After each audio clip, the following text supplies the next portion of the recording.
Di sini saya akan menjelaskan sebuah judul kekerasan dalam rumah tangga untuk memenuhi tugas ujian akhir semester psikologi keluarga. Yang mana saya mengangkat poin-poin penting, terdapat 6. Yang pertama yaitu pengertian kekerasan dalam rumah tangga. Apa itu pengertian? Apa itu arti kekerasan dalam rumah tangga tersebut? Yang kedua, bentuk-bentuk kekerasan dalam rumah tangga. Apa saja bentuk-bentuk kekerasan yang terdapat dalam rumah tangga tersebut? Yang ketiga, latar belakang terjadinya kekerasan dalam rumah tangga. Dan yang keempat, dampak kekerasan dalam rumah tangga. Apa saja yang mengakibatkan terjadinya kekerasan dalam rumah tangga tersebut. Yang kelima, pandangan Islam tentang kekerasan dalam rumah tangga. Bagaimana pandangan Islam terhadap kekerasan dalam rumah tangga? Dan yang terakhir yaitu membangun keluarga tanpa kekerasan. Bagaimana agar keluarga itu harmonis, tidak ada kekerasan dalam rumah tangga. Masuklah kita ke pembahasan yang pertama, yaitu pengertian kekerasan dalam rumah tangga. Apa itu kekerasan dalam rumah tangga? Menurut Kamus Besar Bahasa Indonesia Kontemporer, kekerasan adalah perihal sifat keras, paksaan, perbuatan yang menyebabkan kerusakan fisik atau barang orang.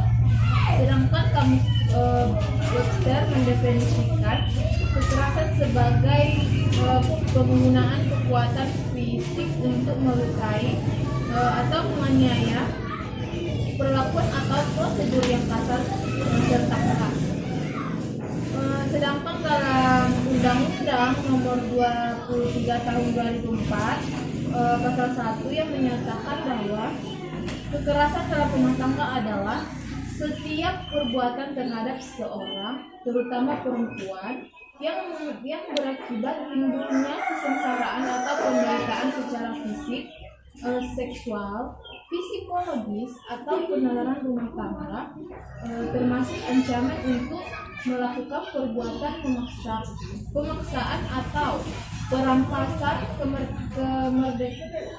kemerdekaan secara hukum dan lingkungan keluarga. Yang kedua yaitu bentuk-bentuk kekerasan dalam rumah tangga. Apa saja bentuk-bentuk kekerasan dalam rumah tangga tersebut? Di antara adapun bentuk kekerasan di dalam rumah tangga meliputi yang pertama yaitu kekerasan fisik, yang berarti perbuatan yang mengakibatkan rasa sakit, jatuh sakit, atau luka berat. Kekerasan fisik dapat dicontohkan seperti menendang, menampar, memukul, menabrak, menggigit, dan lain sebagainya. Perbuatan yang mengakibatkan rasa sakit tersebut tentu harus mendapatkan penanganan medis sesuai kekerasan yang dialami. Bentuk yang kedua yaitu kekerasan fisiko, yakni perbuatan yang mengakibatkan ketakutan, hilangnya rasa percaya diri, hilangnya kemampuan untuk bertindak. Yang kedua yaitu kekerasan fisiko, yaitu perbuatan yang mengakibatkan ketakutan, kehilangan rasa percaya diri, hilangnya kemampuan untuk bertindak, rasa tidak berdaya, atau penderitaan psikis berat pada seseorang. Contohnya seperti perilaku mengancam, intimidasi, mencaci maki, atau penghinaan, bullying, dan lain sebagainya. Bentuk yang ketiga yaitu kekerasan seksual, yaitu setiap perbuatan yang berupa pemaksaan hubungan seksual, pemaksaan dengan cara tidak wajar atau tidak disukai, pemaksaan hubungan seksual dengan orang lain untuk tujuan komersial, pemaksaan hubungan seksual yang dilakukan terhadap orang yang menetap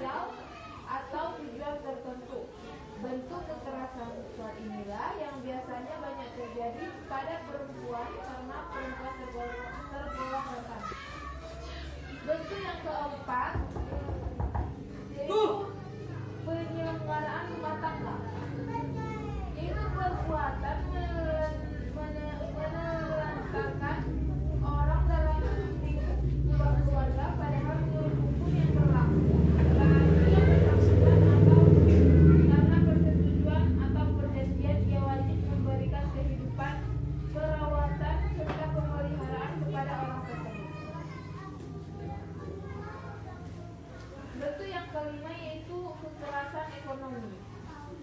Dalam Islam, perempuan diakui punya hak milik pribadi, baik yang dapat dari usaha sendiri, pemberian orang lain atau pemberian suami. Suami tidak berhak mentaati hak milik pribadi istri kecuali atas izin istri. Bahkan ketika istri dalam status cerai, suami tidak berhak meminta kembali apa yang telah diberikan kepada istrinya.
Dampak yang keempat yaitu dampak ekonomi. Bisa berbentuk kehilangan penghasilan dan sumber penghasilan, kehilangan tempat tinggal, harus menanggung biaya perawatan medis untuk luka fisik akibat kekerasan, kehilangan waktu produktif karena tak mampu bekerja akibat kekerasan, harus menanggung sehingga keluarga dalam kasus ketelantaran. Poin yang kelima yaitu pandangan Islam tentang kekerasan dalam rumah tangga. Bagaimana sih pandangan Islam tersebut?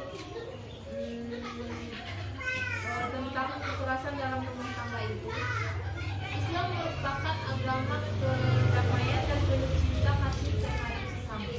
Oleh karenanya, tindakan kekerasan, pemaksaan, anarkis, serta ancaman sangat dilarang dalam Islam. Terlebih hal itu dilakukan kepada sanak keluarga, sangatlah durhaka dan tidak terpuji. Hal-hal yang berkenaan dengan kekerasan dalam rumah tangga dalam Islam yaitu yang pertama membunuh. Syariat Islam diturunkan untuk melindungi harkat dan martabat manusia. Setiap perilaku yang merendahkan harkat dan martabat manusia, baik secara pribadi maupun sebagai anggota masyarakat, tentu dilarang oleh Allah. Poin yang terakhir yaitu membangun keluarga tanpa kekerasan. Bagaimana membangun keluarga tanpa adanya kekerasan terhadap rumah tangga? Konsep-konsep cara membangun keluarga tanpa adanya kekerasan yaitu yang pertama, membangun komunikasi yang efektif dengan keluarga. Salah satu sumber utama masalah keluarga adalah kesalahan dalam berkomunikasi. Cara penyampaian, intonasi suara, dan emosi yang menyertai membuat pesan yang ingin disampaikan kepada keluarga menjadi buram. Akhirnya membuat keluarga mengalami perbedaan sudut pandang dan pendapat, merasa diri paling benar, malah dapat memperburuk suasana dalam keluarga.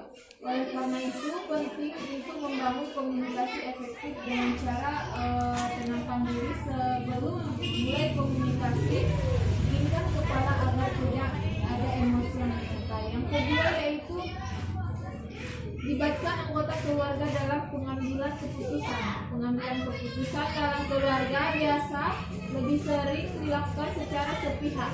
Misalnya, orang tua sebagai figur otoritas di rumah. Alhasil, anggota keluarga hanya dapat menerima keputusan tersebut dan tidak dapat menyampaikan pendapatnya. Yang ketiga yaitu biasakan menggunakan kata maaf, tolong dan terima kasih. Kata maaf, tolong dan terima kasih perlu orang tua biasakan dalam keluarga, karena ketiga kata tersebut merupakan bentuk dari kita menghargai orang lain. Jika orang tua ingin dihargai oleh keluarga, maka orang tua perlu menghargai mereka terlebih dahulu. Baik.